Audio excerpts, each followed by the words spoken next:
Hello friends, welcome back to Book Bucket. मैं हूं रंभा और आज बात करने वाली हूं Think and Grow Rich book की, जिसको लिखा है नेपोलियन हिल ने। सबसे पहले बात करते हैं कि नेपोलियन हिल ने ये बुक क्यों लिखी, उनको ये बुक लिखने की इंस्पिरेशन, आइडिया कहाँ से मिला। नेपोलियन हिल एक पुअर फैमिली से बिलोंग करते थे। वो एक मैगजीन कंपनी में एज अ राइटर काम करते थे। मैगजीन वालों ने एक नया सेक्शन स्टार्ट किया था जिसमें वो जितने भी सेल्फ मेड लोग थे, जितने भी सक्सेसफुल लोग थे, उनके इंटरव्यू लेते थे और फिर उस सेक्शन में उनके बारे में लिखा करते थे। और तभी एक बार नेपोलियन हिल को एंड्रयू कार्नेगी का इंटरव्यू लेने के लिए कहा गया। एंड्रयू कार्नेगी उस टाइम के one of the richest person में से एक थे। इनफैक्ट एंड्रयू कार्नेगी को अमेरिका का पहला बिलियनर भी कहा जाता है। एंड्रयू कार्नेगी जो है वो भी खानदानी अमीर नहीं थे, वो भी एक पुअर फैमिली से बिलोंग करते थे और उन्होंने काफ़ी ज़्यादा स्ट्रगल करने के बाद ये सक्सेस अचीव किया था। जब नेपोलियन हिल को एंड्रयू कार्नेगी का इंटरव्यू लेने के लिए कहा गया था तो ये इंटरव्यू बस कुछ घंटे के लिए ही शेड्यूल किया गया था, बट चूंकि ये इंटरव्यू बहुत ही ज़्यादा इंटरेस्टिंग हो रहा था इसलिए ये इंटरव्यू 3 दिन तक चला था। और तभी एंड्रयू कार्नेगी ने नेपोलियन हिल से कहा कि मैं समझता हूँ कि गरीब होना कितना बुरा फीलिंग है, इसलिए हमें आज के टाइम पे अमीर होना कितना ज़्यादा ज़रूरी है। और तभी एंड्रयू कार्नेगी ने ये भी कहा कि मेरे जैसे और भी बहुत सारे सक्सेसफुल लोग हैं जिन्होंने किसी न किसी फील्ड में कोई सक्सेस अचीव किया। हमारे पास जो नॉलेज है, अगर हम वो आम लोगों तक नहीं पहुंचाते हैं और ऐसे ही मर जाते हैं तो हमारा ये नॉलेज वेस्ट हो जाएगा।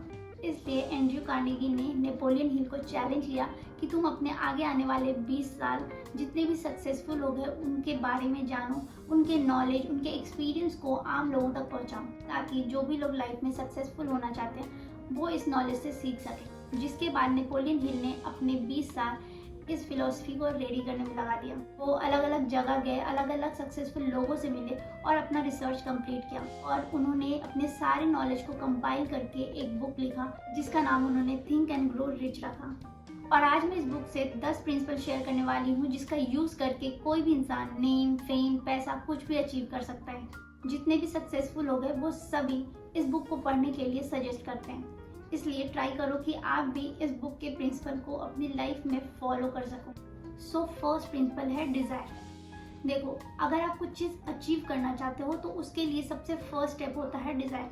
सबसे पहले आपको किसी चीज़ की डिज़ायर होगी तभी आप उस चीज़ को पूरा कर सकोगे, उस चीज़ को अचीव करने के लिए ट्राई करोगे।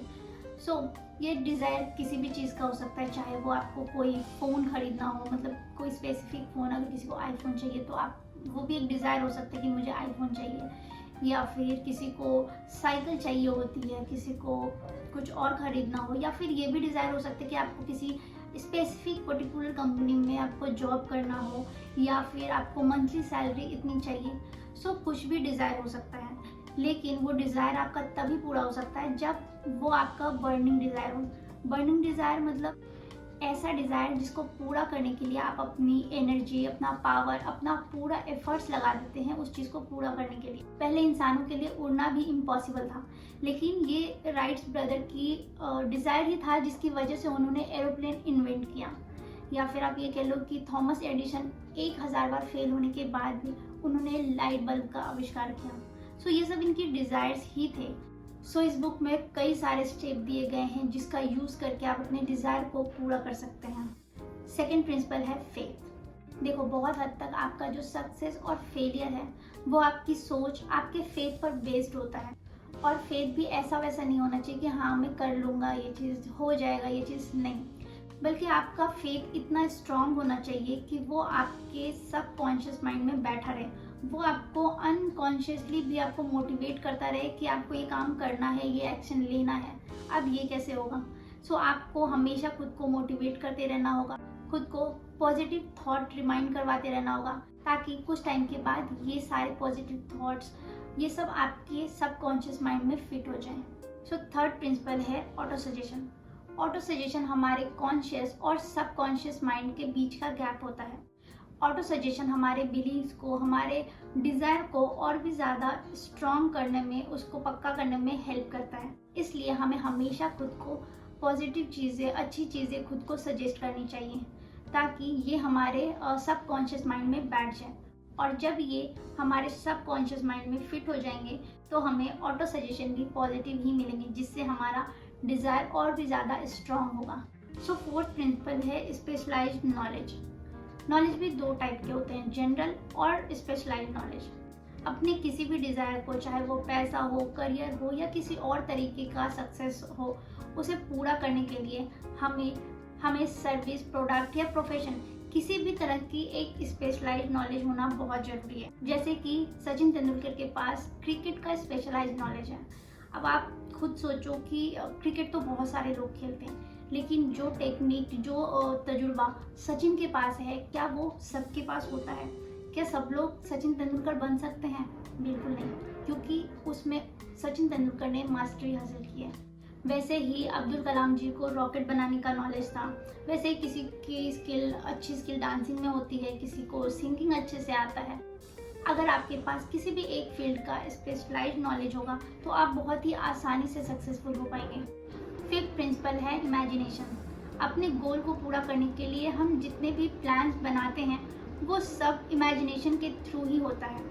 इमेजिनेशन भी दो टाइप के होते हैं, सिंथेटिक इमेजिनेशन और क्रिएटिव इमेजिनेशन। सिंथेटिक इमेजिनेशन में हम अपने पुराने आइडियाज़ को ही बार बार रीफॉर्मुलेट करके कुछ नया बनाने की कोशिश करते हैं और सक्सेस अचीव करने की कोशिश करते हैं। लेकिन क्रिएटिव इमेजिनेशन में हम कुछ नया क्रिएट करने की कोशिश करते रहते हैं। इसमें नए नए आइडियाज़ आते हैं कि आप कैसे कुछ हटकर कर सकते हैं और जिससे कि आप मार्केट को डिसरप्ट कर सकें और कुछ बड़ा अचीव कर सकें। कई सारे बिजनेस हैं जैसे कि बाटा, पेप्सी, कोका कोला, इन सब ने एक सिंपल आइडिया को कुछ हट कर मार्केट में पेश किया। चीज़ें बहुत सिंपल थी, लेकिन उसको मार्केट में लॉन्च करने का तरीका बहुत ही यूनिक था, जिसकी वजह से ही ये सारे जो बिजनेस है वो एक ब्रांड बन पाए। सिक्स प्रिंसिपल है ऑर्गेनाइज्ड प्लानिंग। अपने डिज़ायर को एक्शन में कन्वर्ट करने के लिए आपको ऑर्गेनाइज्ड प्लानिंग की ज़रूरत पड़ती है। स्टेप बाय स्टेप आपको क्या करना है, उसके बाद क्या करना है और फिर उसके बाद क्या करना है, इस चीज़ का पता होना बहुत ज़रूरी है। यही क्लैरिटी आपको एक्शन लेने में हेल्प करेगी, वरना तो आप कंफ्यूज रहेंगे और अपने काम को टालते जाएंगे। सेवेंथ प्रिंसिपल है डिसीजन। नेपोलियन हिल ने 25,000 से भी ज़्यादा लोगों के इंटरव्यू लिए थे, जिसके बाद उन्होंने ये कंक्लूजन निकाला कि मैक्सिमम लोग लाइफ में सिर्फ इसलिए फेल हो जाते हैं क्योंकि वो सही टाइम पर सही डिसीजन नहीं ले पाते हैं, क्योंकि उनके पास चीज़ों की क्लैरिटी नहीं होती है, जिसके वजह से वो सही तरीके से एक्ट नहीं कर पाते और अपने काम को टालते रहते हैं। वहीं सक्सेसफुल लोगों को अपने सभी कामों की क्लैरिटी होती है और वो अपना सारा डिसीजन उसे ध्यान में रख करके ही लेते हैं।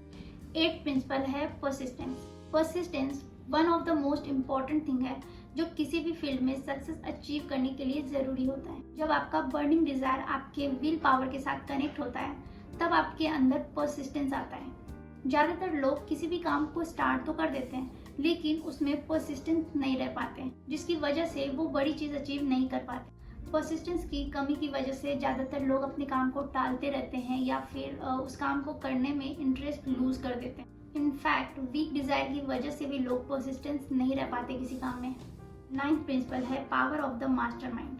देखो, पावरफुल रिजल्ट प्रोड्यूस करने के लिए आपको पावरफुल एक्शन लेने की भी ज़रूरत होती है, और पावरफुल एक्शन आप तभी ले सकते हो जब आपको उस फील्ड की बहुत ज़्यादा नॉलेज हो, एक्सपीरियंस हो उस फील्ड में, या फिर आपने उस पर बहुत ज़्यादा एक्सपेरिमेंट या रिसर्च किया। जितने भी सक्सेसफुल लोग हैं वो किसी भी फील्ड में एक्शन लेने से पहले उस फील्ड के एक्सपर्ट से एडवाइस लेते हैं। जैसे कि अगर कोई बैंकिंग से रिलेटेड उनको डिसीजन लेना है तो जो बैंकिंग के एक्सपर्ट होंगे उनसे वो एडवाइस लेंगे। अगर उनको मार्केटिंग से रिलेटेड कोई सजेशन चाहिए होगा तो वो मार्केटिंग में जो सबसे बेस्ट बंदा होगा उससे एडवाइस लेंगे। सक्सेसफुल लोग हमेशा उन लोगों से एडवाइस लेते हैं जो उस फील्ड में सबसे ज़्यादा बेस्ट हो, जिसने उस फील्ड में मास्टरी की हो। और इसी वजह से आपने सुना होगा कि कंपनियों में बोर्ड ऑफ डायरेक्टर होते हैं। ये बोर्ड ऑफ डायरेक्टर सारे फील्ड्स के एक्सपर्ट होते हैं। इन बोर्ड ऑफ डायरेक्टर से एडवाइस लेकर के जो भी कंपनी के लिए बेस्ट होता है वो डिसीजन लिया जाता है। इन्हें आप मास्टरमाइंड ग्रुप भी कह सकते हैं। इसी तरह से आपका भी एक मास्टरमाइंड ग्रुप होना चाहिए जिससे आप अपने आइडियाज़ डिस्कस कर सको, अपने एक्सपीरियंस शेयर कर सको, दूसरे आपके साथ अपनी एक्सपीरियंस शेयर कर सके और एक दूसरे को ग्रो करने में हेल्प कर सको। 10th प्रिंसिपल है सबकॉन्शियस माइंड। आपके सबकॉन्शियस माइंड पे आपका कंट्रोल नहीं होता है। लेकिन जब कोई चीज़ आपके सबकॉन्शियस माइंड में बैठ जाती है तो वो आपकी हैबिट बन जाती है, और यही हैबिट आपको लॉन्ग टर्म में सक्सेस अचीव करने में आपकी हेल्प करती है।